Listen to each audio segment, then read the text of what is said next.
BDIT স্কুলের পক্ষ থেকে সবাইকে ধন্যবাদ। এই পর্বে আমরা দেখব মাইক্রোসফট ওয়ার্ডের রিভিউ অ্যান্ড ভিউ ট্যাব। তো নর্মালি ম্যাক্সিমাম কাজই আমরা দেখে ফেলছি অলরেডি। আমরা মাইক্রোসফট ওয়ার্ডের শেষ প্রান্তে। তো রিভিউতে প্রথম আছে আবার স্পেলিং অ্যান্ড গ্রামার। এটা ইম্পর্টেন্ট, বিশেষ করে স্পেলিং অ্যান্ড গ্রামার এর ক্ষেত্রে। মানে আমি একটা শব্দ লিখলাম গুড, এটা কোনো কিছু ধরে নাই। একটা শব্দ লিখলাম, ট্যাব দিব। এটা দেওয়ার সাথে সাথে কিন্তু এটার নিচে আন্ডারলাইন চলে আসে। তো আমি যদি এখন স্পেলিং অ্যান্ড গ্রামারে যাই, এই শব্দগুলো রিলেটেড দেখাচ্ছে যে শব্দটা হবে পুয়ার, চেঞ্জ। অলরেডি এটা চেঞ্জ হয়ে গেছে।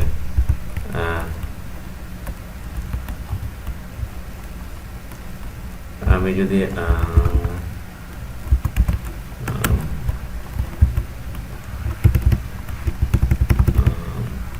একটা শব্দ লিখবো যেটা হচ্ছে যেমন ঢাকা, ঢাকা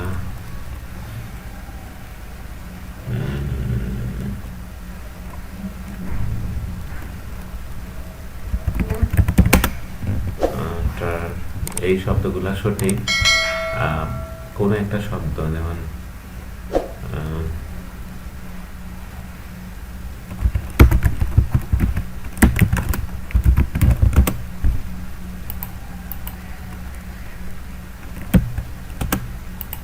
এই যে শব্দটা, এইটা এখন এইভাবে আছে।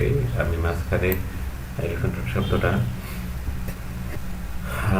মাঝখানে একটা এফ অ্যাড করাতে ভুল দেখাচ্ছে। যদি আমি স্পেলিংয়ে যাই, এখন এই শব্দগুলার অলরেডি তারা সাজেস্ট করতেছে যে এই সিমিলার শব্দ হইতে পারে, শব্দগুলো এটা না।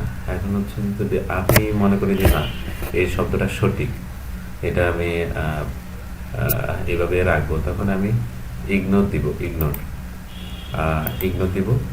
তাহলে আমার এটা গ্রামারে অ্যাড করে নেবে যে না, এটা সঠিক। তো আপনারা সহজে এই রিভিউ ট্যাব থেকে স্পেলিং গ্রামারটা চেক করে নিতে পারবেন। তাছাড়া রিভিউ ট্যাবটাও আমাদের ইম্পর্টেন্ট। এই রিভিউতে নর্মালি এখানে কিছু পেজ লেআউট থাকে, রিড মোড, তারপরে print layout mode, web layout mode, তারপরে ওয়েব লেআউটে কীভাবে শো করবে। তো নর্মালি আমরা প্রিন্ট লেআউটে কাজ করি ম্যাক্সিমাম কাজ। তো আপনারা মানে যখনই আপনার রিড বোর্ড বা অন্য অপশন থাকে, প্রিন্ট লেআউটে ক্লিক করবেন। এটা এই অপশনটাতে আমরা ভিউ মোডটা কাজ করি নর্মালি। তো এইখানে তাছাড়াও আর কিছু অপশন আছে, যেমন রুলার। এই যে পাশে রুলার আছে, রুলারটা উঠাই দিছি আমি। গাইডলাইন দিলে গাইডলাইন আসবে, নেভিগেশন ফ্যান দিলে নেভিগেশন ফ্যান আসবে। জুমের অপশনটা এখান থেকেই নিতে পারবেন, কত পার্সেন্ট জুম হবে। জুমের অপশনটাও এখান থেকে আপনারা ঠিক করে নিতে পারবেন, কত পার্সেন্ট জুম হবে পেজটা। তাছাড়াও এখানে ওয়ান পেজ চাইলে একটা পেজ করে আসবে, মাল্টিপল পেজ আসবে। যেহেতু আমার মাল্টিপল পেজ নাই, আমি দুইটা পেজ নিই। মাল্টিপল পেজ পাশাপাশি আসবে। এই যে মাল্টিপল পেজ যখন ক্লিক করবো, পেজ উইথ, এটা যদি ক্লিক করি একটা পেজ পুরো স্ক্রিন জুড়ে আসবে। তো এটা করে নিতে পারবো। তাছাড়া এখানে নিউ উইন্ডো, ভিউ। আমার যদি পাশাপাশি দুইটা উইন্ডো থাকে বা একটা উইন্ডোকে যদি আমি দুইটা ভাগে ভাগ করি, তাহলে এইভাবে করে আমরা দুইটা স্প্লিট উইন্ডো নিতে পারবো। তাছাড়া একটা উইন্ডোকে আমরা দুইটা ভাগে, আরও একটা ভাগে যদি ভাগ করি, এই যে এখান থেকে এই যে স্প্লিটিং উইন্ডোতে ক্লিক করার সাথে সাথে চলে আসবে।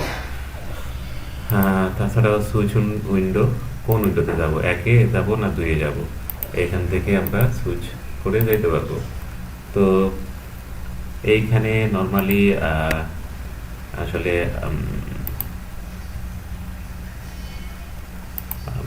এই পর্যন্তই রিভিউ অ্যান্ড ভিউ ট্যাবে নর্মালি ফেজের স্ট্রাকচার কীভাবে আমি দেখব, এই অপশনগুলা ভিউ ট্যাব দিয়ে আমরা করি, ফরম্যাটিংটা করি। আর রিভিউ ট্যাবে স্পেলিং অ্যান্ড গ্রামারটা আমাদের জন্য ইম্পর্টেন্ট। তো আপনারা এই অপশনগুলো দেখবেন। আজকে এই পর্যন্ত। আপনারা ধারাবাহিকভাবে আমার ভিডিওগুলো দেখবেন, তাইলে আপনারা মাইক্রোসফট ওয়ার্ডের ম্যাক্সিমাম যে ইম্পর্টেন্ট যে টুলসগুলো আছে আপনারা জানবেন। এটা আপনাদের জন্য অনেক বেশি হেল্প হবে। আপনারা, আমার মনে হয় একটা কোর্স করার দরকার নাই যদি আপনারা এই টিউটোরিয়ালগুলো সিরিয়ালি ফলো করেন। তো আমাদের সাথে থাকবেন। আজকে এই পর্যন্ত। আমার ভিডিওটি যদি আপনাদের কোনো কাজে আসে, আমার চ্যানেলটি সাবস্ক্রাইব করবেন। Thank for watching hour video.